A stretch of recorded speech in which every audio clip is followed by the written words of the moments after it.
Well, good morning, everyone. It's a pleasure to be here today. I wish we had different circumstances.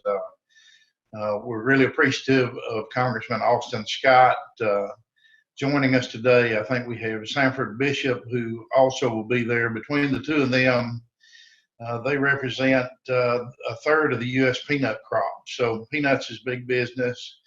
Farmers are big business. We're fortunate in those two congressmen that they have a passion. I've seen Austin Scott when we had the problem with the 2018 Hurricane Michael. His passion really shone through, and we wouldn't have gotten relief, I'm afraid, he hadn't spent that time and effort. So we're surrounded by friends today. You'll have to use the chat function for questions. So there's a little box down at the bottom that says chat. You use that to be sure that the questions come through, and we'll try and get to all of the questions that we can. Also, the thing that we have is links on our website. Joy Crosby has redone the website and has a lot of links there with information on the CARES Act. And so I think the thing we want to do with no more further ado is to go ahead and open this up to Bob Redding, who's going to moderate this today, and to the congressman. And thanks to the Georgia Peanut Commission hosting today. Congressman, I really appreciate you doing this, and we know Congressman Sanford Bishop will be joining us shortly.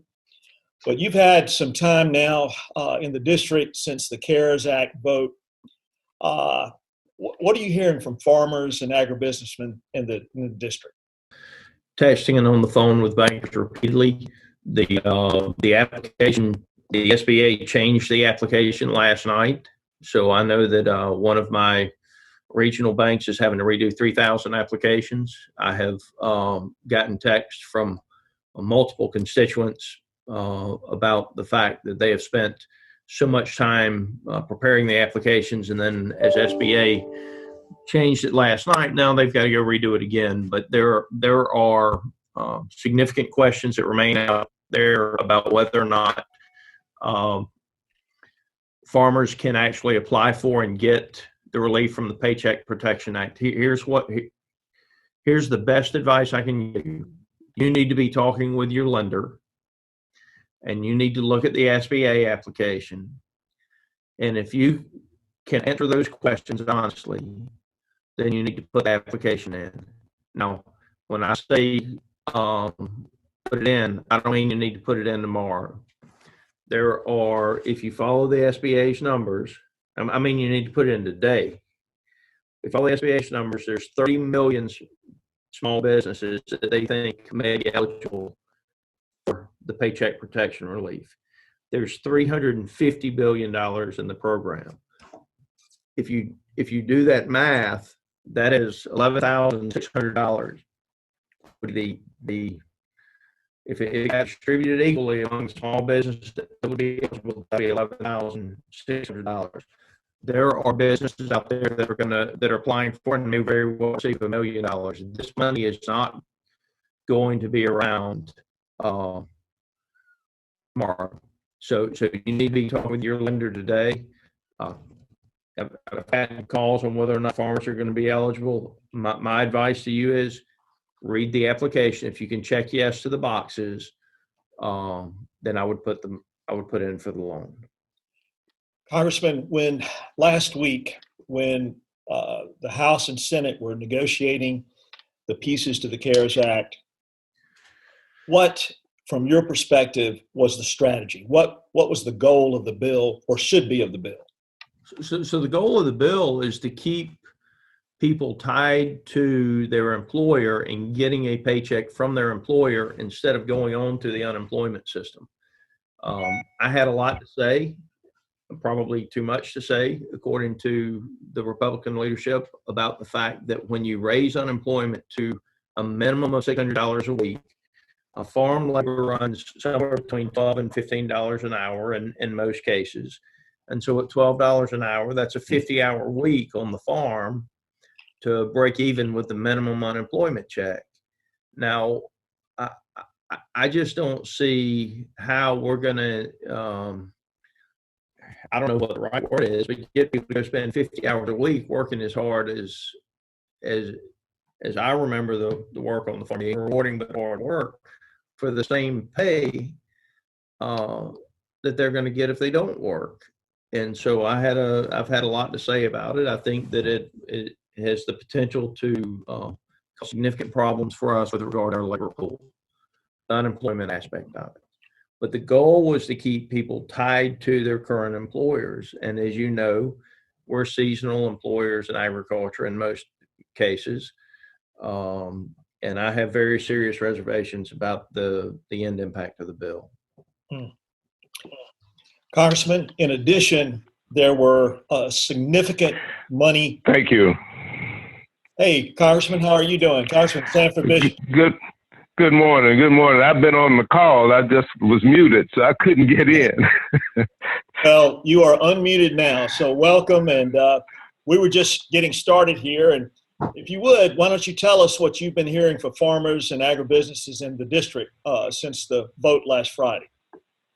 Well, the farmers and agribusinesses I've heard from are really concerned about their market losses due to the declines in the sales and the unexpected expenses that they're going to have to stay in business. How they're going to sell their produce, recoup expenses, remain financially viable. Those are the kinds of concerns that are being voiced. I mean, people are worried. It's a pretty serious time, and I think that we've got some real challenges, but Congress is doing our best, and Austin and I have talked quite a bit over the last couple of weeks on various aspects of it. So we're trying to be responsive. Well, as both of you know, there were significant monies put in to replenish and add to the Commodity Credit Corporation in this last bill, and in addition to some previous bills. But specifically, many growers participated in the market facilitation program due to the tariff relief situation. What do you anticipate any type of CCC model, direct payment, or another round of the tariff payments in the near future? There was $14 billion that was added to replenish the borrowing authority for the CCC, and I think that that will be some additional resources available. And I think that with regard to specialty crops, there was $9.5 billion for support there. So I'm expecting that we will have some help. Congressman Scott? Yeah, I think so too. The $9.5 billion, there are very few strings attached to that, and Congressman Bishop's, I think, right on this. I was with a vegetable grower, this past week, and his orders are off almost 90% on certain vegetables. And then, our vegetable guys, they may have $10,000-$12,000 in getting the crop on top of the ground, and then if your orders fall off 90%, with cotton and with peanuts, you can store it. With vegetables, you're selling into a totally different market than the fresh vegetable markets. And so those guys' revenue is going to be hit extremely hard. And I'm very worried about them if we're not able to help them with some of this money. And so a lot of uncertainty out there right now, a lot of people working very hard and doing everything they can. And that's all you can do. You do what you can, when you can, how you can. And, we're going to continue to work for it.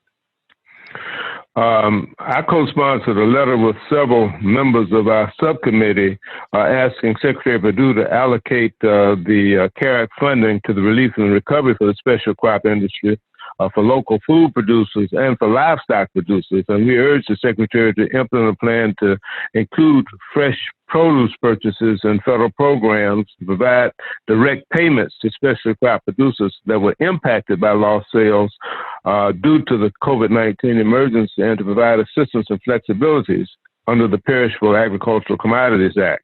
And we were encouraging USDA to waive the regulations to provide additional assistance to farmers and ranchers as well to create additional programs. So Sanford mentioned livestock in there, and I know we're here predominantly on the other things. I do want you to know that we are looking at what has happened with regard to what the cow's actually selling for on the hoof, and what the margins are as it works its way to the actual consumer.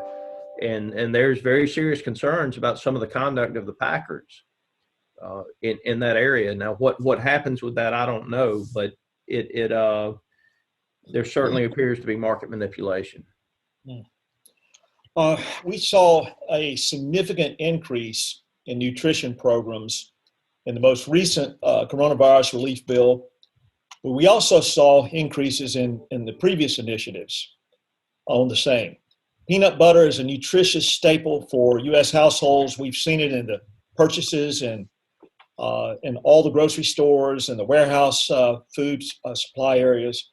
Do you see an increased role for peanut butter and other Georgia commodities in these new CARES Act nutrition programs or in the previous stimulus initiatives?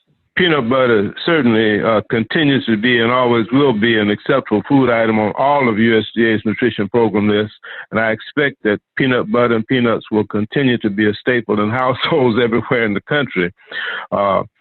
We also urge USDA to include the fresh produce purchases and other commodities in the program, and of course we put a significant amount of money into the TFAP program, and of course the food banks will be receiving that money, which will be purchased, and they will include peanut products in the TFAP food bank programs.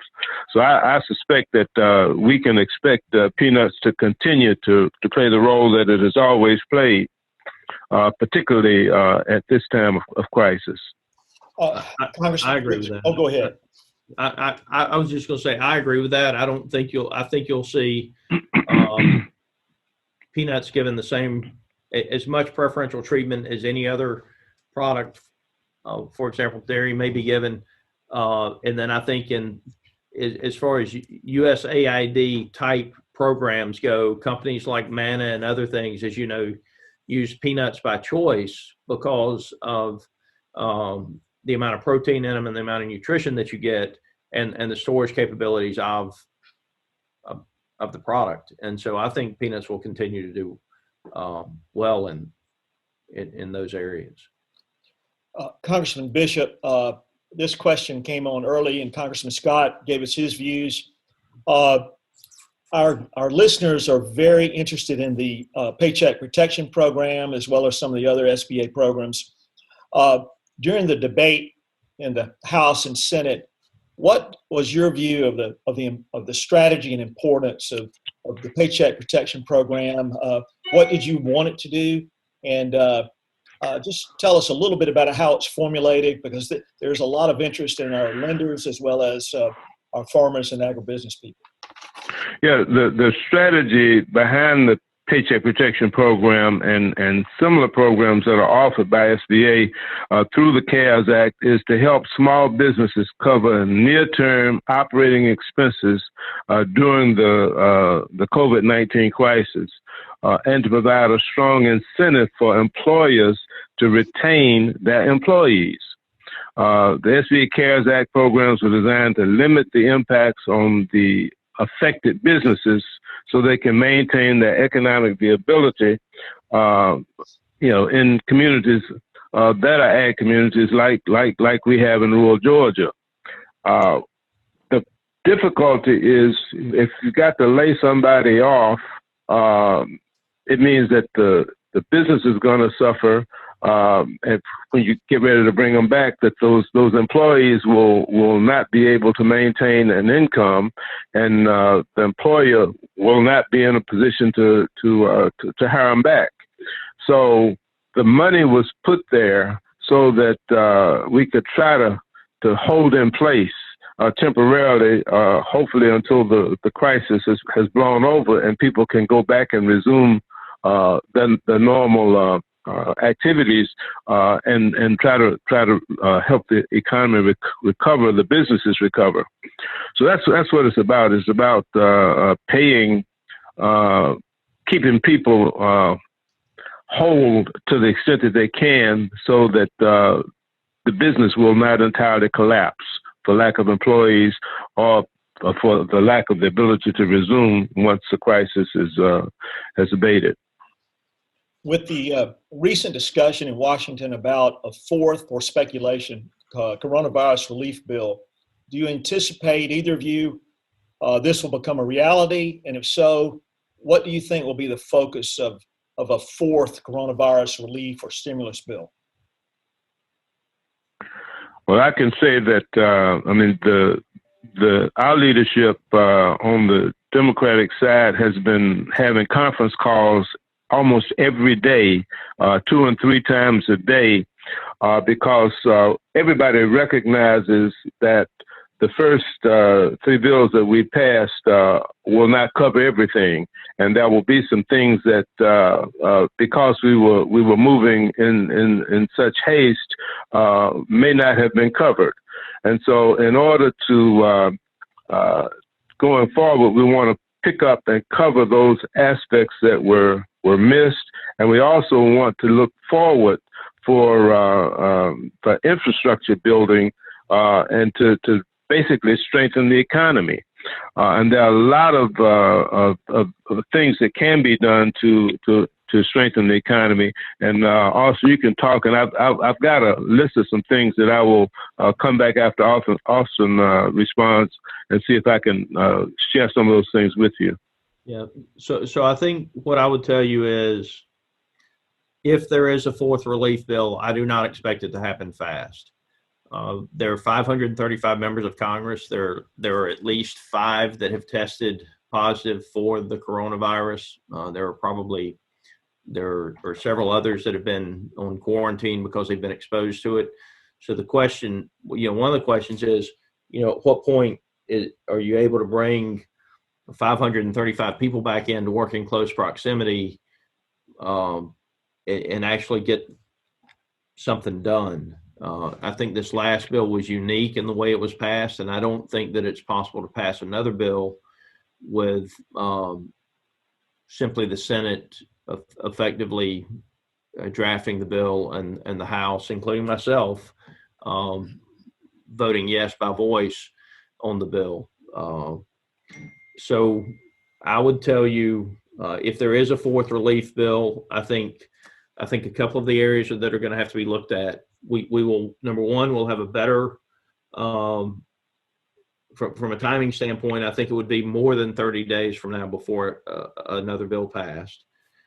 2 is, at that stage, we will have a better indication of what the revenue impact is on state and local governments and on our healthcare providers. And so I think those would be things that would be encompassed in it. And in rural America, the state and local governments in most of the counties that I represent are the largest employers. And so we cannot ignore the fact that they're the largest employers. With regard to local hospitals and the smaller hospital systems, we increased the reimbursements on the COVID-19 based reimbursement structures, but our local hospitals have not been able to do any of the voluntary procedures. And so when you take these rural hospital systems that were already struggling and maybe had 30 or 60 days cash on hand, when they go 30 or 60 days without being able to do an X-ray or an MRI or a shoulder operation, for example, they're going to be in a very, very difficult financial position with regard to keeping the doors open. So I think that if we do go back, I think that you're going to be looking at something, 1, at least 30 days from now. 2, I think it takes a very serious look at state and local government revenues and the hospitals and what's happening with rural healthcare. Infrastructure, I think, would be a separate piece of legislation that I think has the potential to pass. But what happens between now and then with regard to the businesses that are in line and get their loans today? And I think the money will be gone by the end of the day today on the Paycheck Protection Act. And the next 30 days, once those businesses realize that that loan's not there, they're going to have to go ahead and put a lot of people on the unemployment system. And then how do we get those people to come back to work once we kill this virus? Number one thing is killing this virus. If we can kill this virus, we can kill the trend line of the virus. Let me say it that way, over the next 30 days. And that's the number one issue right now. I agree with what Austin has said. One of the things that our committee chair on appropriations has asked us to do, looking forward to the fourth bill, is to come up with some items that we think will enhance long term, so that we will be in a much better position if we ever have to face this again. And there's a likelihood that we will face some other pandemics like this. One of the things in terms of the fourth bill is infrastructure, and that's for rural communities, in particular, multifamily revitalization. On the financial services side, Chairwoman Waters has been pushing for housing, which is an essential element. And of course, in rural America, we don't want all of the housing money to go to the urban communities. And so we're going to be pushing to try to add $1 billion for multifamily revitalization for rural multifamily housing. The other thing is we want to look at possible infrastructure improvements for rural water and waste grants of $1 billion going forward in the next bill, which is going to be an infrastructure bill, as Austin indicated. For TFAP, we expect that we're going to need to put at least $700 million more for storage and distribution for the food banks, and of course that will impact our farmers. And we want to increase CFTC 1.6 million for the higher costs that will be a result of the COVID-19 operations. And then we want to repurpose $150 million of the natural disaster emergency money to allow rural hospitals to apply for COVID-19 PPE and other essential equipment costs. And we want that to come under the community facilities in the rural development aspect of our bill. And of course, the ongoing and perennial need that we have is for broadband and rural broadband and the Reconnect program grants. And we want to add another $3 billion with language that will prioritize the smallest of our small communities in rural America. And of course, that affects us in Georgia particularly because we've got so many small communities that are not connected. So those are some of the things that we're looking at. And of course, you got the overburden for the nutrition programs. We got some really challenges with our school systems, with the school meal programs, because some of our people are infected. And so the school systems have had to suspend serving the meals. And that's a challenge, and we've got to figure out a way to adjust the distribution and involve perhaps the state and the National Guard in assisting in the distribution so that the cafeteria workers can concentrate just on the preparation and having the necessary PPEs so that they are protected, and we can put funds in to make sure that when they go in to serve the food, that they're checked and they're healthy, that they have the necessary protective equipment in the preparation process, and that those people who actually distribute the food, and they're doing it by school buses now, that they have protective clothing and equipment. So those are some things that we're looking at. And of course, every committee of every jurisdiction is trying to figure out what they can do to address unaddressed needs. So we've got a big job, but that's where I think we're going. And we've been meeting, and the committees have been meeting and reporting every day. We've had conference calls that lasted 2 to 3 hours, trying to put forth ideas that can be put into legislative form that can bring some relief. Well, thank you very much, Congressman. Before we move to questions, I wanted to make just a couple of reiterate one point and make another point. Georgia agriculture is very blessed to have these two gentlemen serving in their current positions. Austin Scott has been chairman of a subcommittee, ranking of a very key subcommittee in House Ag Committee, which is our major authorization committee. Sanford Bishop, longtime member of Agriprops and now chairman of the Agriprops subcommittee. These are real important positions for us in agriculture in Georgia.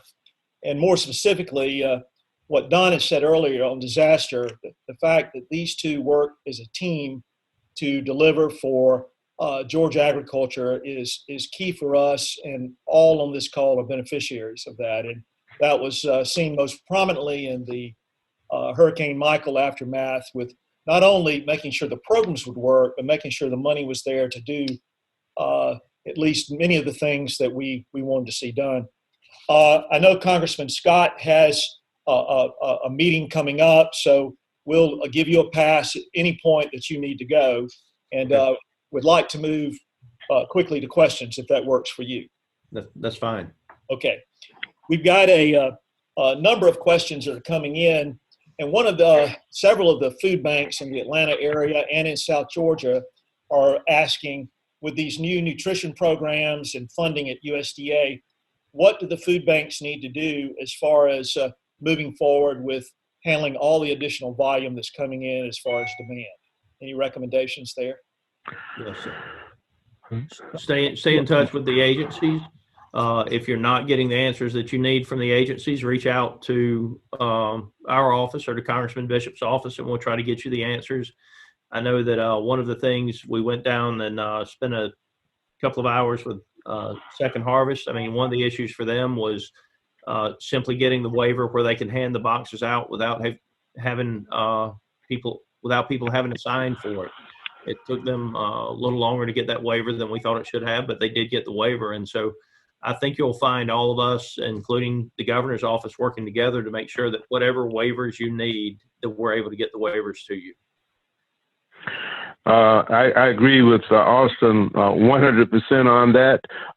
It's the squeaking wheel that gets the grease, and it's the crying baby that gets the milk. And if they got any problems, they need to reach out and let us know. Of course, every aspect of this crisis, from the hospitals to the providers, to the farmers, to the business people, have been reaching out, and that's what they should do, and that's what Austin and I would like to be available to assist with. The governor's office, the state, everybody has been cooperative, and I think that if we just know what the needs are, we can try to work together to try to get them addressed. So food banks, we expect additional money, and we know that they're going to be stressed, and we're going to try to make sure that it gets there. Yeah, one final point on that. Don't make the assumption that we know about the problem. We're taking more phone calls than we've ever taken. We want to help you, but don't assume. Don't jump to the conclusion that we know about an individual problem. You got to let us know. If we don't know, we can't help you. One of the questions that came in after viewing the bill was so long, and even though there are a lot of summaries in the marketplace, there's a lot of confusion about the Paycheck Protection Program. One of the questions that came in from a farmer said, I understand that agribusinesses can qualify and small co-ops in aquaculture, but can a regular farm not involved with any co-op, can they qualify for the Paycheck Protection Program? I would go back to what I said at the start. You need to be talking with your lender and your accountant. And I think it's going to depend on the individual farm, but if you can answer the questions on the application, yes, honestly, then you would qualify. Some will be able to answer yes and some won't. And so it's going to depend on the individual farmer. But if you can answer all Right, those and questions, yes, then you qualify. that's one of the points of clarification we may have to try to get done. Some farmers are being told flat out that they are not eligible, and others, depending upon the structure of their farming operation, may be eligible. But whatever the situation, if we determine that there are some people that are left out, the whole strategy behind the bill was to try to protect everybody, and so we just have to go back and try to fix that. There is one aspect of the bill that they are specifically excluded from, and that is the direct lending portion. That is not the paycheck protection. Right. Thank you. Question from North Georgia is, what's being done to help dairy farmers? Are there any provisions in this last CARES Act that would help a dairy farmer? I don't know of anything specific to dairy. I do think that obviously the additional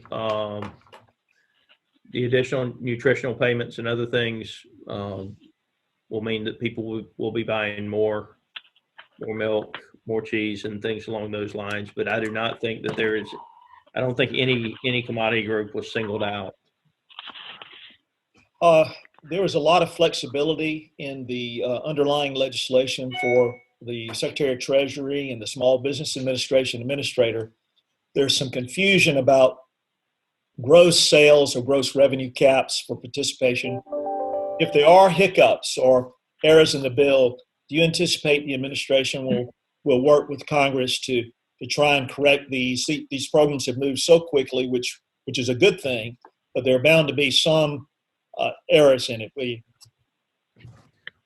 Yes, I think they will work with us. Good. Good. I think so.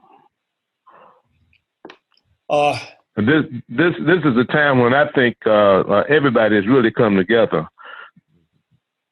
I agree with that. Well, I do think we need to know the specifics, though. Again, if you can be and concise and specific, that is the way we're able to help you the most as we forward those questions up. there are a number of questions coming in relative to Mexican imports of produce and what's going on in South Georgia with produce. Any comments on that? I know both of you are aware of the situation. Yeah, we've been really working, trying to make sure that we can expedite all of the applications for the H-2A program because you can't harvest and you can't get your work done without workers. And ag workers are absolutely necessary. And there was a snafu down at the border as a result of the crisis where they stopped people from coming in. And of course, we made that known. We heard from our farmers, and the Department of Labor and Customs, that they all have tried to step up their action and to try to they started to reprocess those applications. And I think people who were already cleared and were already here were going to have telephone interviews, and they were going to be expedited. But we still have to understand the health, safety, and welfare of people coming in to make sure that they're safe. And we got to balance that with the need to have the workers. We kept you gentlemen a long time this morning. I want to, one question, there's a lot of anxiety about these programs. The regulation that came out last night, the interim final reg, said that this program would be first come, first serve. So there's a lot of pressure to get applications in. Congressman Scott, you expressed the urgency a while ago. If the money runs out, do you anticipate Congress will replenish, or are people that file late just out of luck? Well, the question would be, when would it be replenished again? And so my concern has been based on the numbers, the $350 billion number. I think that if you just divide that by the number of small businesses, it's my fear is that we've overpromised on what we're going to be able to do on the paycheck protection, simply based on on $350 billion being divided by 30 million businesses, you come up with $11,600 per business. If only half of the people apply, that's $23,000 per business. Well, that's, you're talking about 2 months payroll plus rent and utilities. I think that the money goes, and I think it goes very quick. In fact, I do not believe there will be money left at the end of the day today. So the question then becomes, when does it get replenished? And not just if, but there's an if it gets replenished, when would it get replenished? And I think that you're talking about, well over a month before any additional legislative action is taken. That's probably true, and it could be longer than a month because we don't know when we will be allowed to go back to come together to do it. But the one thing that was clear from the very beginning, this was done as an emergency measure, and we did not have a real estimate as to what the cost was going to be. So basically, we were just guessing. The policymakers have been guessing and trying to come up with a figure, at least in the short term, that we could work with. Everybody expects that it's not going to be sufficient because we just could not anticipate the exact amount that would be needed, and it could be worse than our worst case scenarios we're expecting. So I expect that we're going to have to go back and we're going to have to replenish it, and we're going to have to do some more bills. We're working on a fourth bill now that may very well be a fifth or a sixth, because this, from what I'm told, is worse than anything that we've seen in our lifetimes. Well, thank you. I had one additional piece of information that came in from the House Appropriations Committee. Staff noted that dairy was included as part of the cattle and specialty crop, $9.5 billion. Okay, all right. The Secretary. So that was very helpful. Thank you. I would like to, as we wrap up here, any closing comments before we leave today? Well, I just want to just say that I'm just very proud that our ag community and our communities at large have really come together to try to confront this challenge that we have. And it's difficult. It's a very, very tough time, but the fact that we're in it and committed to work through it together, I'm grateful for, and I want to thank all of you for your help and your input. And I'll say this is a day that the Lord has made. It's a tough one, but we still have to rejoice and be glad in it and do the best that we can with the help and the grace of God. I again want to encourage people. Pray for your country, pray for your leaders. It's tough on us too. We need help, and pray for those that are out there trying to find the cure for this virus and the vaccine for the virus. And just know that we're doing an awful lot of things. We're not going to be perfect in the things that we do right now. We want to help. We can't help if we don't know exactly what's happening. So when you have something that's not getting done, as the food banks were talking about, let us know. The more concise you can be, the easier it is for us to help you. And look at what's happening. Some people are kind of dismissing this virus. Don't dismiss this virus. This thing is very, very dangerous. It has a disproportionate impact on our senior citizens and people who have existing conditions. But the number one thing that we do for this virus over the next 30 days. So I've heard a lot of criticism about, the distancing rules and the other things, and people who are downplaying the potential impact of the virus. The number one thing that we can do for whether it's small business or big business or agriculture or the security or the person who's in any other segment of this world is to kill this virus over the next 30 days. And when I say kill it, I mean, we know it'll still be here, but if we can bend these trend lines and get a little bit of additional relief from the weather, helping us stop the spread of this by heating up and drying out and we have to kill this virus. And I think that take very seriously the precautions that the leadership of the country is encouraging you to take with regard to distancing and other things.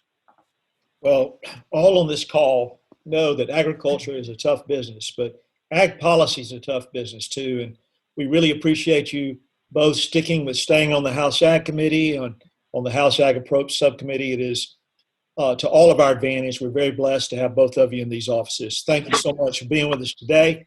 Thanks to the Georgia Peanut Commission for hosting. And later today, the recording of this webinar will be on the Georgia Peanut Commission website. Thank you and stay healthy.